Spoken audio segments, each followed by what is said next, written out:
ఓం గంగణపతయ నమ ఐం సరస్వత్యై నమ శ్రీమాత్రే నమ గాయత్రీ పరంబికాయ నమ దుందుర్గాయ నమ ఓం నమ శివాయ శివాయ గురవే నమ అరుణాచలేశ్వరాయ నమ యా దేవీ సర్వభూతేషు మాతృరూపేణ సంస్థితా నమస్తస్యై నమస్తస్యై నమస్తస్యై నమో నమః క్రీం క్రీం మహాకాళికాయ నమ క్లీం కృష్ణాయ గోవిందాయ గోపీజనవల్లభాయ శ్రీకృష్ణ పరబ్రహ్మణే నమ శ్రీమాత్రే నమ.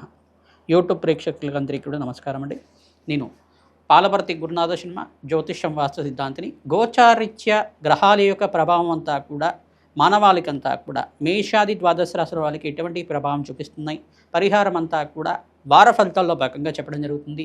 ఏప్రిల్ నెల వార ఫలితాల్లో భాగంగా 19వ తారీఖు నుంచి ఈ వారంలో మీకంతా కూడా ఎటువంటి ఫలితాలంతా కూడా ఈ యొక్క గ్రహాల యొక్క స్థితిగతి, వాటి ప్రభావం వల్ల దృష్టి కేంద్రంగా చెప్పడం జరుగుతుంది. పరిష్కారాలు కూడా మీకు ఈ వీడియో చివరిలో చెప్పడం జరుగుతుంది. మీరంతా కూడా ఈ పరిష్కారాలను పాటిస్తే కనుక శీఘ్ర ఫలితాలు పొందడానికి ఆస్కారం ఉంటుంది. ప్రధానంగా గోచారిత్య గ్రహస్థితి అంతా కూడా స్వల్పంగా మిశ్రమైన ఫలితాలు ఇవ్వడానికి ఆస్కారం ఉంటుంది.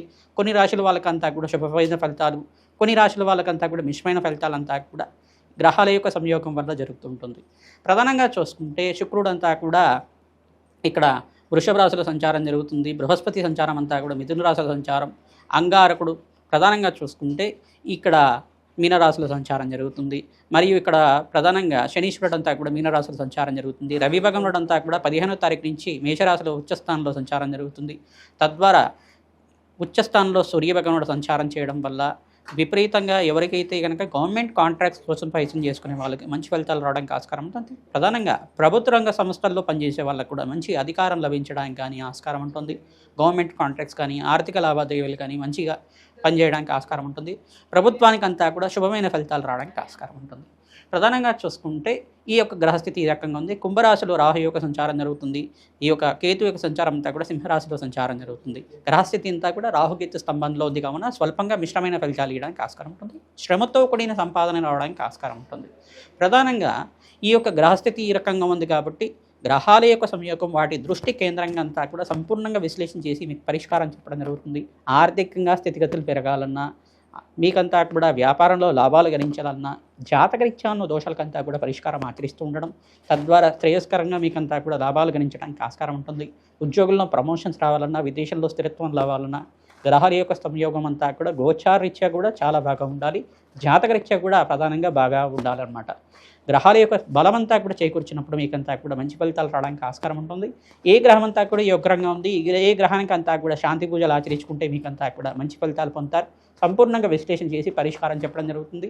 వీడియో అంతా కూడా చూడండి, తద్వారా మీకు అంతా కూడా మంచి పరిష్కారం లభిస్తూ ఉంటుంది. వృషభ రాశి జాతకులకి ఏప్రిల్ నెల వార ఫలితాల్లో భాగంగా 19వ తారీఖు నుంచి 25వ తారీఖు దాకా ఎటువంటి గ్రహస్థితి అంతా కూడా యోగిస్తున్నాయని తెలుసుకోవడం జరుగుతుంది. విశ్లేషణ చేసి పరిష్కారం చెప్పడం జరుగుతుంది. అందరూ కూడా ఈ పరిష్కారం అందిస్తే కనుక శ్రేయదాయకంగా ఉంటుంది, మంచి ఫలితాలు పొందడానికి ఆస్కారం ఉంటుంది. ప్రధానంగా మీకు అంతా కూడా చూసుకుంటే రాశిలో అంతా కూడా వృషభ రాశిలో శుక్రుడి సంచారం జరుగుతుంది. ఇక్కడ మేషరాశిలో అంతా కూడా సూర్యభగవానుడు ఉచ్చస్థానంలో సంచారం వల్ల అధికంగా లాభాలు గణించడానికి ఆస్కారం ఉంటుంది. బృహస్పతి సంచారం అంతా కూడా ధనస్థానంలో సంచారం వల్ల ఆకస్మికంగా ధనయోగ ప్రాప్తి రావడానికి ఆస్కారం ఉంటుంది. కానీ ఇక్కడ ప్రధానమైన దోషకారిగా ఎవరున్నారంటే శనీశ్వరుడు అంతా కూడా ఈ యొక్క అంగారకుడితో పాటు కలిసి ఉండడం వల్ల ప్రధానంగా దోషకారిగా ఉన్నారు. శ్రమతో కూడిన సంపాదన పెరుగుతుంది, శ్రమ అధికంగా ఉంటుంది, బడలిక ఎక్కువగా ఉంటుంది. తరచుగా అనారోగ్య ప్రాబ్లమ్స్ రావడం కానీ, తరచుగా దీర్ఘకాలికంగా అనారోగ్య ప్రాబ్లమ్స్లో మీరంతా కూడా సతమతం అవుతూ ఉండడం కానీ జరుగుతూ ఉంటుంది. దీని నుంచి బయటపడడానికి అపమోక్ష దోష నివారణార్థం మృత్యుంజయ హోమాది కార్యక్రమాన్ని ఆచరించుకోవడం, మృత్యుంజయ మంత్రాన్ని అంతా కూడా సంపుటితం చేసి భస్మాభిషేకాన్ని అంతా కూడా పరమేశ్వరుడికంతా కూడా అభిషేకం చేయించడం వల్ల ఈ అపమోక్ష దోష నివారణం జరగడానికి ఆస్కారం ఉంటుంది. ప్రధానంగా ఆర్థికంగా స్థితిగతులు పెరగాలన్నా, ఈ యొక్క వ్యాపారంలో లాభాలంతా కూడా గణించాలన్నా, ఆకస్మికంగా ధనయోగ ప్రాప్తి రావాలన్నా మహాలక్ష్మీదేవి ఆరాధన శ్రేయదాయకంగా ఉంటుంది. మీకంతా కూడా తామర పూలతో మహాలక్ష్మీదేవి ఆరాధన చేయడం, తులసి దళాలతో అర్చించడం వల్ల అఖండమైన ఐశ్వర్య ప్రాప్తి రావడానికి ఆస్కారం ఉంటుంది. ప్రధానంగా మీకంతా కూడా అప్పుల బాధల నుంచి బయటపడడానికి వారాంతంలో మంచి శుభవార్త వినడానికి ఆస్కారం ఉంటుంది.